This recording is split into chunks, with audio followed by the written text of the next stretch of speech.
Howdy. Good morning, everybody. We're in the studio today with Carissa of Creations and Libations. See, I got it right. Yeah, you did. On the first try, too. I'm proud of you. Thank you.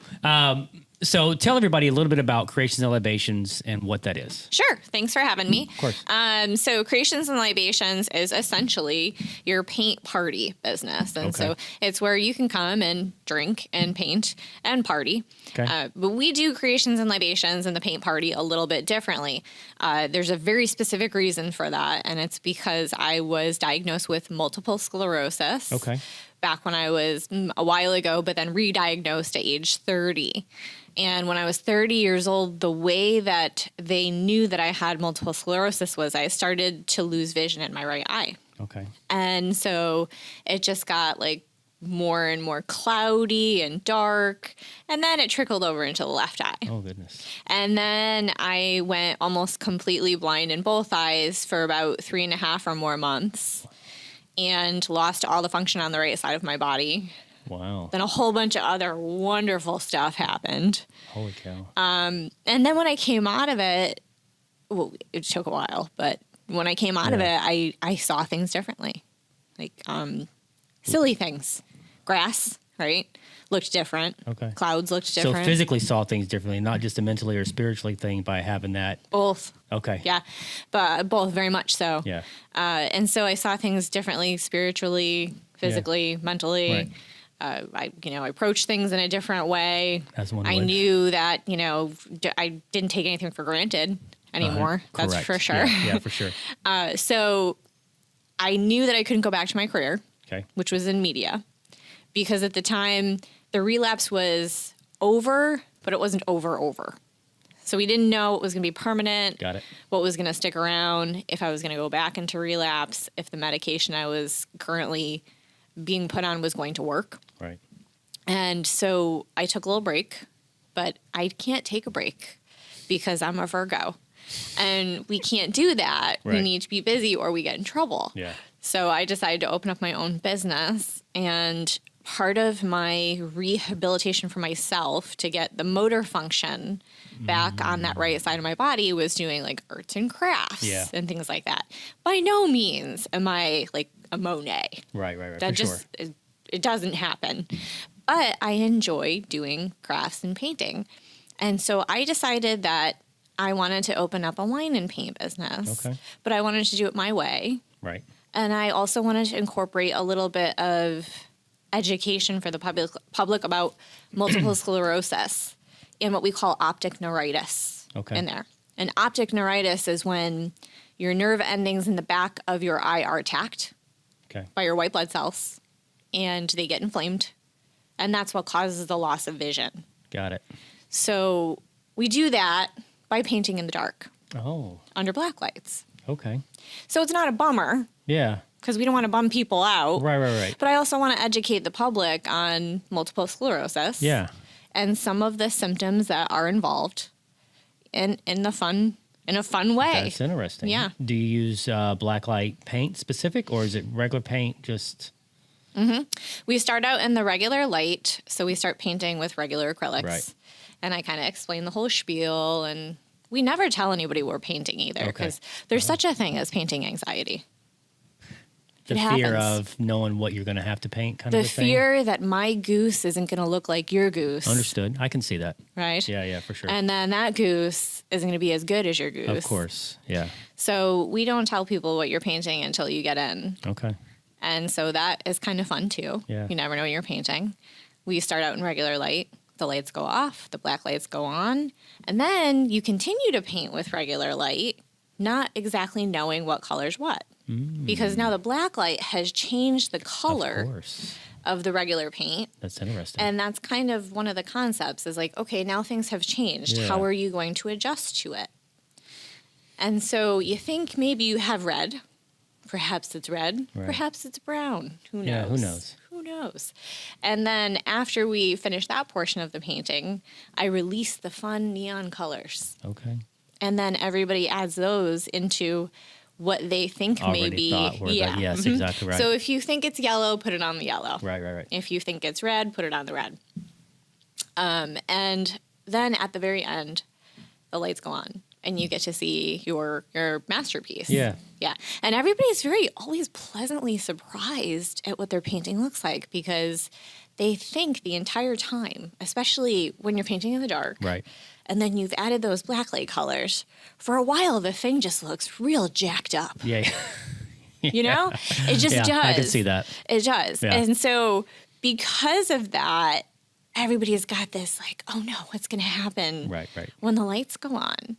And then the lights go on, and I tell everybody, step away from your canvas and go walk around and look at everybody else's painting and see what everybody else came up with.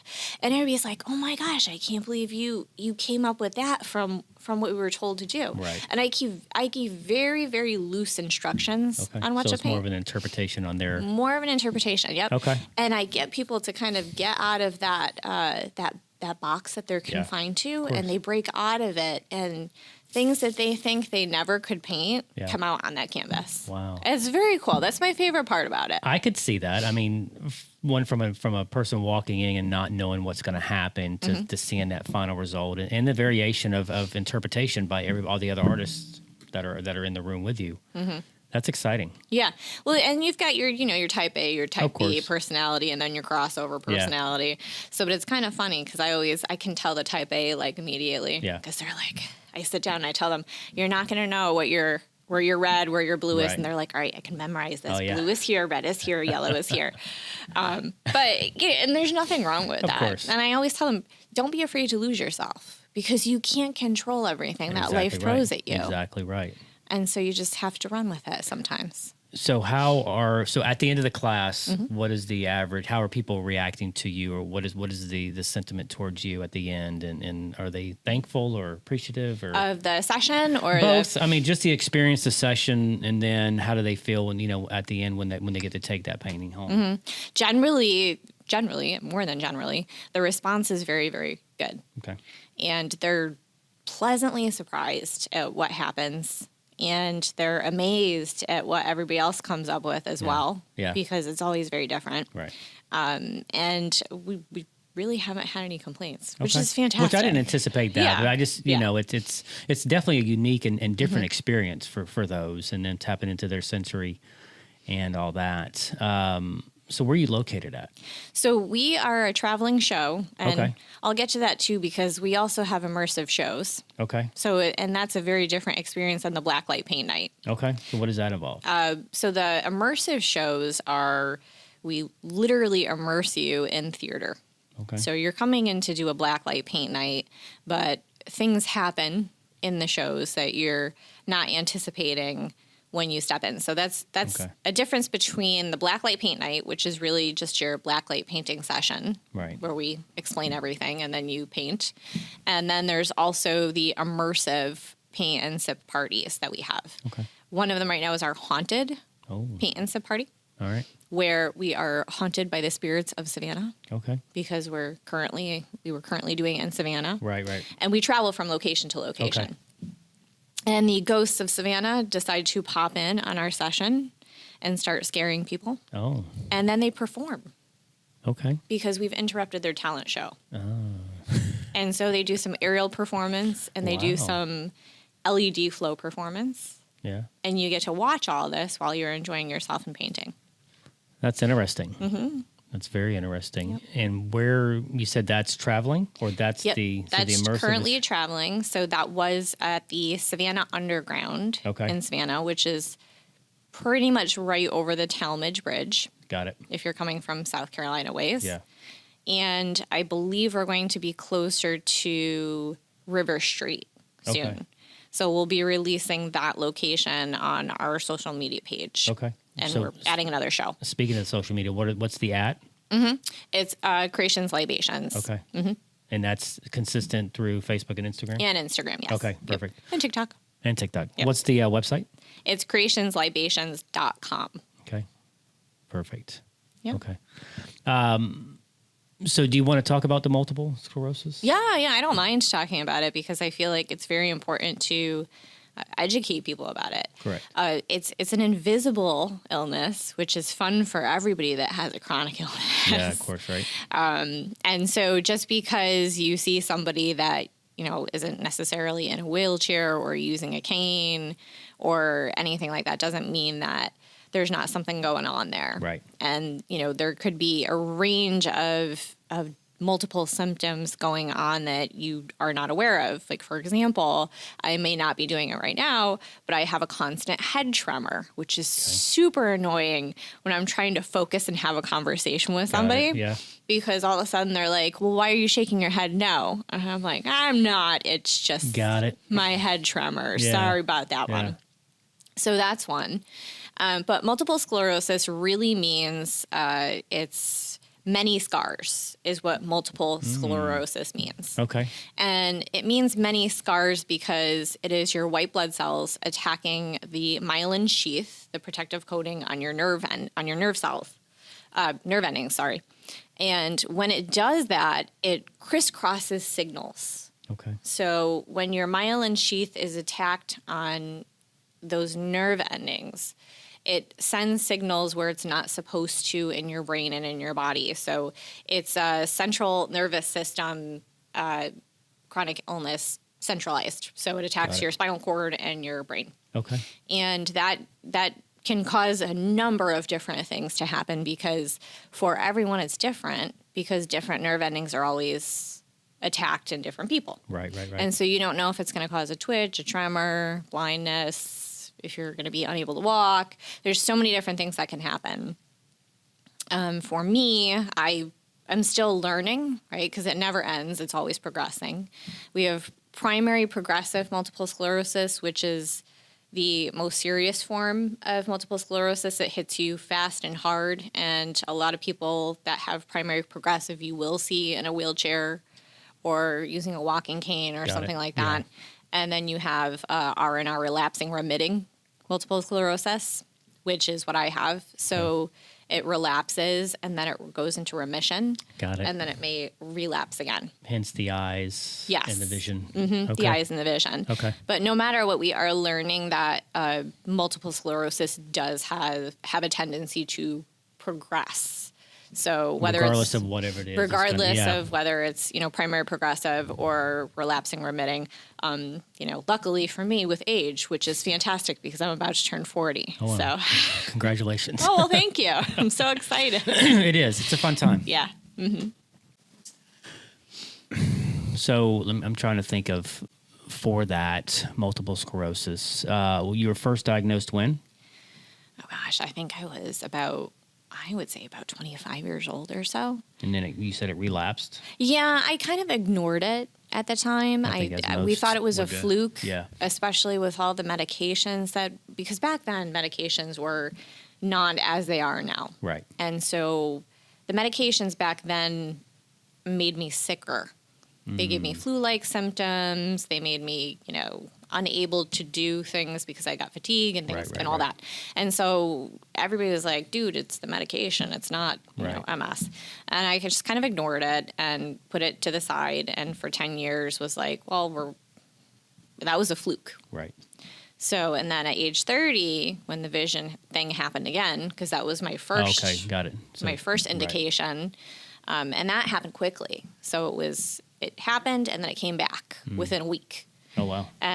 But in the meantime, I had a spinal tap in order to diagnose. And that's how they diagnosed me with multiple sclerosis back then, which was an almost unheard of way to diagnose somebody with multiple sclerosis because they would rely on MRIs solely to diagnose multiple sclerosis with lesion indications. Got it. Rather than looking at the white blood cell count or the particular cells that they were looking for within the spinal cord fluid. Okay, so it was kind of an advanced way of doing it, and I think I was one of the first few patients that this particular doctor had done that with. But he did catch it early on. We found that out when I turned 30, and when I turned 30 and the eye thing happened, I was like, you know what, I'm just gonna be quiet about it. Because I don't want to go through that again. Right, of course. That was terrible. But then it started to trickle in to the other eye. And when I couldn't drive, and I had to say to my husband, hey, John, guess what? I can't see. Yeah. Wow. You know, he was like, well, when were you going to tell me? Yeah. So we immediately went to the ER. I'm telling you now. Yeah, I'm telling you now. You know, we immediately went to the ER. I got all the MRIs and things like that. And right. The doctor at the ER came back and said, we've got your MRI back. And did anybody ever tell you that you might have multiple sclerosis? Yeah. And I was like, shoot, they were right. Oh. So is it hereditary? It can be. So the problem with multiple sclerosis, and the reason that we don't have a cure for multiple sclerosis, is we don't know where it comes from. We don't know really what causes it, and why. But there are a couple indications that, one, it may be hereditary. And I have a cousin with MS. She has primary progressive.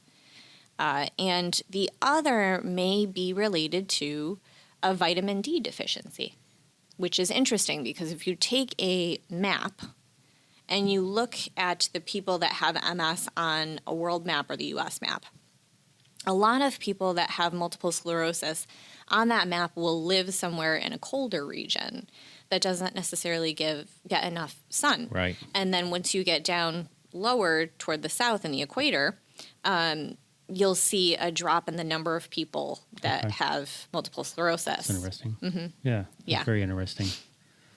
Well, I appreciate you coming in and talking about this. I know it's a personal experience, but at the same time, you're trying to educate those folks that don't know anything about it, as in myself. Obviously, we know the word. Yes. But unless you're not touched by it, you know, within your circle, then it's hard to, you know, grasp the understanding and the severity of the disease. Mm-hmm. So I appreciate that. And so everybody head to the website. We're going to have it right here. And then can they book online? Is it a booking online kind of an option? Yes. So right now we're looking for our next location. Okay. And so as soon as we get our next location set, the calendar will be up on the website and you can book directly through the website. In the meantime, if you want to do a private party or a private event, our number is on there. Our contact information form is on there as well. And you can call us directly. You can contact us through Facebook. You can DM us through Instagram. Yep. All the things. All the things, right. And we'll get back to you as soon as possible. Okay, perfect. And you'll update the social media pages with the next location when that happens. Certainly. And when we lock that in. Yes. Okay, perfect. Well, I appreciate it. Yeah, I appreciate y'all having me. Thanks, everybody. Thank you.